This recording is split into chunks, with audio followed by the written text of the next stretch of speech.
अबे लाल्या भाऊ लवकर लवकर घेवा ना बे. भोकात गेला कोणी येतील तर सप्पा लेण्याची देणे पडतील बे. बाबू मला तुझ्यात मारून देशील ना? हो काऊ नाही, फक्त तुम्हाला पुढारवाली चड्डी घेऊन देशील ना? अबे भोसडी साहेबा इथे तुम्ही चड्डी घ्यायला आला तर प्यार करायला लावा बे. लवकर लवकर घेवा ना. अबे कार्य कोण होय भोसडीच्या मला अबे म्हटला? अबे बे बे बे काकाजी तुम्ही भोकात गेला माझा बाप. लाल्या कुठं गेला सांग. मला माहित नाही जी, मी तर हगाले आलो.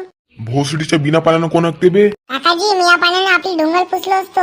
मला बेशर्तीने सांग लाल्या कुठं गेला? हा मला माहित नाही काकाजी, मी तर फोटो काढायला आलो. मोबाईल कुठं आहे तुझा?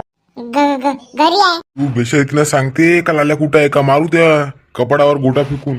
मला रागच नको आणू. हा काकाजी त्या घराच्या मांग लाल्या गुलू गुलू करत हाय. लाल्या लाल्या पप्पाजी मी गणिताचं पुस्तक देवाला आलो होतो. नस म्हणलं होतं मला या घराच्या मांग ये म्हणून, तुला एक जादू दाखवतो म्हणून. असमसे सांगतो बाबा, जादू मस्त होती. भोसडीच्या आहे वा. तू सविते इकडे ये बरं वा. आई वा